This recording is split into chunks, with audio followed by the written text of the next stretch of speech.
क्या आपने कभी सोचा है कि अचानक आपकी जिंदगी में इतने बदलाव क्यों आने लगे हैं? क्यों कभी-कभी आपका दिल बिना किसी वजह के इतना भारी हो जाता है, जैसे सदियों का बोझ उठा रखा हो? और कभी अचानक इतना शांत, जैसे किसी गहरी झील का पानी? क्यों वो लोग जो कल तक आपकी दुनिया थे, आज अचानक अजनबी लगने लगे हैं? क्यों आपकी आदतें, आपकी पसंद, नापसंद रातों रात बदलने लगी हैं? क्या ये सब बस एक संयोग है? क्या ये सब यूं ही हो रहा है? नहीं, इस ब्रह्मांड में, परमात्मा की रची इस सृष्टि में एक पत्ता भी बिना वजह नहीं हिलता। जब वो अनंत शक्ति, वो डिवाइन कॉन्शियसनेस किसी जीवात्मा को, किसी इंसान को अपने विशेष कार्य के लिए चुनती है, तो वो बदलाव बाहर से नहीं, आपके भीतर से शुरू करती है। वो सबसे पहले आपके मन में एक हलचल पैदा करती है, आपके जमे हुए अस्तित्व को हिला देती है। और यही वो नाजुक पल होता है जब इंसान घबरा जाता है। वो सोचता है कि मेरे साथ ये क्या हो रहा है, मैं बिखर क्यों रहा हूं? लेकिन सत्य ये है, आप बिखर नहीं रहे, आप बन रहे हैं। नमस्ते, सोल शक्ति में आपका स्वागत है। आज का ये वीडियो किसी साधारण जानकारी के लिए नहीं है। अगर आप यहां हैं तो विश्वास कीजिए, ये वीडियो आपके पास संयोग से नहीं आया है। ब्रह्मांड की कोई अदृश्य शक्ति चाहती है कि आप आज ये सुने। शायद वो आपको याद दिलाना चाहती है कि आपकी पीड़ा, आपका संघर्ष और आपका अकेलापन व्यर्थ नहीं है। आप एक बहुत बड़ी योजना, एक डिवाइन प्लान का हिस्सा हैं। परमहंस योगानंद जी कहते थे कि जब ईश्वर आपको अपनी ओर बुलाते हैं तो वो दुनिया का शोर बंद कर देते हैं ताकि आप उनकी खामोशी सुन सकें। आज मैं आपको उन 7 दिव्य संकेतों के बारे में बताऊंगा जो ये साबित करते हैं कि परमात्मा ने आपको चुन लिया है। ये संकेत सूक्ष्म है, लेकिन अगर आप इन्हें समझ गए तो आपके जीवन का पूरा नक्शा बदल जाएगा। तो एक गहरी सांस लें, अपने मन को शांत करें और अपनी आत्मा से पूछें, क्या परमात्मा मुझे पुकार रहा है? पहला संकेत और सबसे गहरा रहस्य, जब ईश्वर किसी को चुनते हैं तो उसके भीतर एक अजीब सा विरोधाभास जन्म लेता है। एक तरफ मन में अचानक एक गहरी शांति उतरने लगती है और दूसरी तरफ एक अजीब सी बेचैनी। ये सुनने में अजीब लगता है ना, कि कोई शांत भी हो और बेचैन भी, लेकिन आध्यात्मिक जागृति का यही स्वभाव है। ये बेचैनी किसी दुनियादी चीज के लिए नहीं होती। ये वो नहीं है कि मुझे नई गाड़ी चाहिए या मुझे प्रमोशन चाहिए। नहीं, ये एक डिवाइन डिसकंटेंट है। आप महसूस करेंगे कि जिन चीजों में आपको पहले बहुत मजा आता था, पार्टियां, गपशप, घूमना फिरना, अब वही चीजें आपको खाली और बेमानी लगने लगी हैं। अचानक आप उस शोर से परेशान होने लगते हैं जिसका आप कल तक हिस्सा थे। आप दोस्तों के बीच बैठे तो हैं, मुस्कुरा भी रहे हैं, लेकिन अंदर से आपका मन कहीं और है। आप खुद से सवाल करने लगते हैं कि क्या यही जीवन है? क्या मैं बस खाने, कमाने और सोने के लिए पैदा हुआ हूं, या मेरा मकसद कुछ और है? ये जो खिंचाव आप महसूस कर रहे हैं, ये आपकी आत्मा की पुकार है जो पिंजरे से बाहर आना चाहती है। शास्त्र कहते हैं कि जब आत्मा जागने लगती है तो उसे संसार का खिलौना अब और नहीं लुभाता। अगर हाल ही में आपको लगा है कि आप अपनी पुरानी जिंदगी में फिट नहीं हो पा रहे हैं, जैसे कोई पुराने कपड़े छोटे हो गए हों, तो बधाई हो। यह संकेत है कि आप बढ़ रहे हैं। परमात्मा आपके मन को पुराने बोझ से मुक्त कर रहा है ताकि आप अपनी असली दिशा देख सकें। दूसरा संकेत, जो बहुत से साधक नजरअंदाज कर देते हैं या इसे बीमारी समझ लेते हैं, वो है आपके शरीर और ऊर्जा में परिवर्तन। याद रखिए, आपका शरीर केवल मांस और हड्डियों का ढांचा नहीं है, ये एक मंदिर है और ये एक ऊर्जा का यंत्र है। जब ऊपर वाला आपको किसी बड़े उद्देश्य के लिए तैयार करता है तो उसे आपके इस यंत्र को अपग्रेड करना पड़ता है। आप महसूस करेंगे कि अचानक आपकी डाइट बदल रही है। शायद आपको भारी खाना, मांसाहार या तामसिक भोजन अब अच्छा नहीं लगता। आपका शरीर खुद ब खुद सात्विक और हल्का भोजन मांग रहा है। कभी कभी आपको बिना काम किए बहुत थकान महसूस होती है और कभी आप ऊर्जा से इतना भरे होते हैं कि नींद ही नहीं आती। ऐसा क्यों होता है? योग विज्ञान के अनुसार जब आपकी चेतना ऊपर उठती है तो आपकी कोशिकाओं की वाइब्रेशन बदलने लगती है। आपका शरीर पुरानी दबी हुई नकारात्मक ऊर्जा को बाहर फेंक रहा है। इसे इनर क्लेंजिंग कहते हैं। आप नोटिस करेंगे कि अब आप भीड़ भाड़, तेज आवाजें या नकारात्मक लोगों की मौजूदगी बर्दाश्त नहीं कर पाते। पहले आप गपशप में या निंदा में घंटों बैठ सकते थे, लेकिन अब जैसे ही कोई किसी की बुराई शुरू करता है, आपका शरीर वहां से उठ जाने को कहता है। आपको वहां घबराहट होने लगती है। ये आपकी कमजोरी नहीं है, ये आपकी आत्मिक सुरक्षा है। ईश्वर आपको उन जगहों और उन लोगों से दूर धकेल रहे हैं जो आपकी ऊर्जा को नीचे गिराते हैं। अगर आपका शरीर आपको कुछ विशेष स्थानों या लोगों से दूर रहने का संकेत दे रहा है, तो उस संकेत का सम्मान करें। ये ईश्वर की आवाज है जो आपके शरीर के माध्यम से बात कर रही है। तीसरा और सबसे स्पष्ट संकेत, एकांत से प्रेम। दुनिया जिसे अकेलापन कहती है, एक भक्त उसे एकांत कहता है, और इन दोनों में जमीन आसमान का फर्क है। अकेलापन वो गरीबी है जहां आपको लगता है कि आपके पास कोई नहीं है। एकांत वो साम्राज्य है जहां आपको महसूस होता है कि मैं खुद के साथ हूं और ईश्वर मेरे साथ है।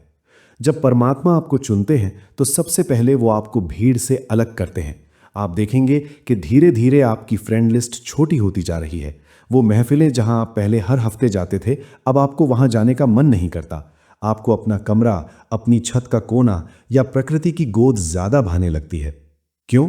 क्योंकि ईश्वर आपसे वन ऑन वन बात करना चाहते हैं और वो शोर में बात नहीं करते। जब एक कुम्हार मिट्टी को रूप देता है तो वो उसे बाकी ढेर से अलग कर लेता है। अभी आप उस चाक पर हैं जहां परमात्मा आपको गढ़ रहे हैं। ये एकांत कोई सजा नहीं है, ये कैवल्य की ओर पहला कदम है। इस समय में आप खुद को जान पाते हैं, आप अपनी अंतरात्मा की आवाज सुन पाते हैं। अगर लोग आपसे दूर हो रहे हैं या आप खुद लोगों से दूर हो रहे हैं तो डरिए मत। ये छटाई है। जो आपके सत्य के साथ मेल नहीं खाता वो आपके जीवन से झड़ जाएगा, जैसे पतझड़ में सूखे पत्ते। परमहंस योगानंद जी ने कहा था, भीड़ से दूर जाओ और अपने दिल की गुफा में मौन का अभ्यास करो, वहीं तुम्हें वो मिलेगा जो तुम युगों से खोज रहे थे। चौथा संकेत जो आपके हृदय को पूरी तरह बदल देता है, वो है असीम करुणा और सत्य को देखने की दृष्टि। जब आप ईश्वर के करीब जाने लगते हैं तो आपका दिल पत्थर जैसा नहीं, मोम जैसा हो जाता है। पहले शायद आप लोगों को जज करते थे, उन पर गुस्सा करते थे, लेकिन अब आपको उन पर गुस्सा नहीं आता, बल्कि दया आती है। अगर कोई आपसे बुरा व्यवहार भी करता है तो आप उसके अहंकार को नहीं, बल्कि उसके पीछे छिपी उसकी पीड़ा को देखते हैं। आप सोचते हैं, बेचारा कितना अज्ञानी है, कितना दर्द में है कि इसे दूसरों को चोट पहुंचानी पड़ रही है। आपकी आंखों में एक एक्सरे विजन आ जाता है। लोग आपसे झूठ बोल सकते हैं, मुस्कुराकर अपना असली चेहरा छिपा सकते हैं, लेकिन आप उनकी वाइब्रेशन को पकड़ लेते हैं। आप जान जाते हैं कि कौन सच्चा है और कौन सिर्फ दिखावा कर रहा है। ये इंट्यूशन यानी अंतर्ज्ञान परमात्मा का उपहार है। आप दूसरों के दर्द को ऐसे महसूस करने लगते हैं जैसे वो आपका अपना हो। किसी गरीब को देखकर, किसी जानवर को तड़पते देखकर आपकी आंखों में आंसू आ जाना, ये कमजोरी नहीं है, ये संकेत है कि आपके अंदर का ईश्वर जाग रहा है। क्योंकि ईश्वर और कुछ नहीं, विशुद्ध प्रेम ही तो है। अब हम आते हैं उस संकेत पर जो सबसे ज्यादा दर्दनाक है, लेकिन सबसे ज्यादा महत्वपूर्ण भी। पांचवा संकेत है जीवन का बिखरना, थिंग्स फॉलिंग अपार्ट। कई बार जब ईश्वर हमें चुनते हैं तो ऐसा लगता है कि हमारी दुनिया तहस नहस हो रही है। जिस रिश्ते को आपने बरसों से संजोया था वो अचानक टूट जाता है। जिस करियर के लिए आपने जी तोड़ मेहनत की थी, वहां अचानक रुकावटें आने लगती हैं। आपके बने बनाए प्लान फेल होने लगते हैं और आप रोते हैं, आप चिल्लाते हैं, हे भगवान मेरे साथ ही क्यों ऐसा। लेकिन जरा ठहरिए, कल्पना कीजिए कि आप एक पुराने जर्जर मकान में रहते हैं और ईश्वर आपको एक महल देना चाहते हैं। महल बनाने के लिए उस पुराने मकान को तो गिरना ही होगा ना। ईश्वर कभी कभी हमारे जीवन में भूचाल इसलिए नहीं लाते कि वो हमसे नफरत करते हैं, बल्कि इसलिए लाते हैं क्योंकि हमारी नींव कमजोर थी। वो उसे तोड़ते हैं ताकि हम एक ऐसी नींव बना सकें जो कभी ना हिले। वो उन लोगों को आपके जीवन से हटा देते हैं जो आपकी आत्मा की यात्रा में बाधक थे, भले ही आप उनसे कितना भी प्यार क्यों ना करते हो। वो आपको कंफर्ट जोन से बाहर धक्का देते हैं, क्योंकि कोई भी योद्धा बिस्तर पर लेटे लेटे नहीं बनता। अगर आज आपकी जिंदगी में सब कुछ उथल पुथल है तो घबराइए मत। ये विनाश नहीं, ये नवनिर्माण है। आप एक बीज की तरह है। उगने के लिए बीज को टूटना ही पड़ता है। आपका टूटना आपका अंत नहीं, आपकी शुरुआत है। छठा संकेत है सहकालिकता यानी सिंक्रोनिसिटी और समर्पण। जब आप चुने जाते हैं तो ब्रह्मांड आपसे बात करने लगता है। क्या आपको बार बार कुछ नंबर दिखते हैं, जैसे 1111 या 10-8? क्या ऐसा होता है कि आप किसी समस्या में फंसे हों और अचानक कहीं से कोई किताब, कोई वीडियो या जैसे कि ये वीडियो आपको सही रास्ता दिखा दे? इसे महज इत्तेफाक मत समझिए। ये ईश्वर की जीपीएस प्रणाली है। वो आपको बता रहे हैं, बच्चे तुम अकेले नहीं हो, मैं देख रहा हूं, मैं तुम्हारे साथ हूं। और जैसे जैसे ये संकेत बढ़ते हैं, आपके अंदर एक नया भाव जन्म लेता है, समर्पण। पहले आप जिंदगी की गाड़ी खुद चलाना चाहते थे, हर चीज कंट्रोल करना चाहते थे, लेकिन अब आप पैसेंजर सीट पर बैठने को तैयार हैं। आप महसूस करते हैं कि कोई शक्ति है जो आपसे ज्यादा समझदार है। आप कहना शुरू करते हैं, हे ईश्वर, जो तेरी मर्जी वही मेरी मर्जी। जब आप लड़ना छोड़ देते हैं और बहना शुरू करते हैं, तभी आप सागर से मिल पाते हैं।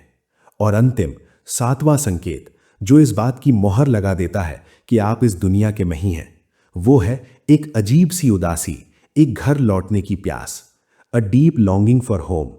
आप अपने परिवार के साथ हैं, दोस्तों के साथ हैं, सब कुछ ठीक है, फिर भी दिल के किसी कोने में एक कसक रहती है, जैसे आप किसी परदेश में हैं, जैसे आप अपना असली घर भूल गए हैं, लेकिन उसकी याद आपको सता रही है। ये दुनिया, इसके मेले, इसका धन दौलत, सब आपको पराया लगने लगता है। आपकी आत्मा जानती है कि ये पृथ्वी उसका स्थायी पता नहीं है। वो उस आनंद, उस सच्चिदानंद को ढूंढ रही है जहां से वो आई थी। योगानंद जी इसे सोल्स नॉस्टैल्जिया कहते थे। यही प्यास आपकी सबसे बड़ी संपत्ति है, क्योंकि यही प्यास आपको ध्यान की गहराई में ले जाएगी। यही प्यास आपको परमात्मा तक ले जाएगी। तो मेरे दोस्तों, मेरे आत्मिक यात्रियों, इन 7 संकेतों में से कितने संकेत आज आपको अपने जीवन में दिख रहे हैं? अगर इनमें से एक भी संकेत आपको महसूस हो रहा है, तो जान लीजिए आप साधारण नहीं हैं। आप सोई हुई भीड़ का हिस्सा नहीं हैं, आप जाग रहे हैं। ईश्वर ने आपको चुना है सिर्फ आपके उद्धार के लिए नहीं, बल्कि इसलिए कि आप एक दिन जलती हुई मशाल बने और दूसरों को भी रास्ता दिखाएं। तो अब आपको क्या करना है? डरना नहीं है, भागना नहीं है, बस रुकना है और ध्यान करना है। रोज थोड़ा समय निकालें, अपनी सांसों पर ध्यान दें, फोकस ऑन योर ब्रेथ। क्रिया योग या ध्यान का अभ्यास करें। अपने भीतर के उस सन्नाटे को सुनें। जब भी जीवन में उथल पुथल हो, आंखें बंद करें और कहें, मैं ये शरीर नहीं हूं, मैं ये मन नहीं हूं, मैं वो अविनाशी आत्मा हूं और परमात्मा मेरे साथ है। याद रखिए, हीरे को चमकने के लिए घिसना पड़ता है और सोने को शुद्ध होने के लिए आग में तपना पड़ता है। आप तप रहे हैं क्योंकि आप अनमोल होने जा रहे हैं। अगर इस वीडियो ने आपकी आत्मा को छू लिया है, तो कमेंट में लिखें, I accept my divine path, यानी मैं अपने दिव्य मार्ग को स्वीकार करता हूं, ताकि ब्रह्मांड आपकी इस स्वीकृति को, आपके इस एफर्मेशन को सुन सके। सोल शक्ति परिवार से जुड़ने के लिए सब्सक्राइब बटन दबाएं। हम साथ चलेंगे इस अनंत यात्रा पर।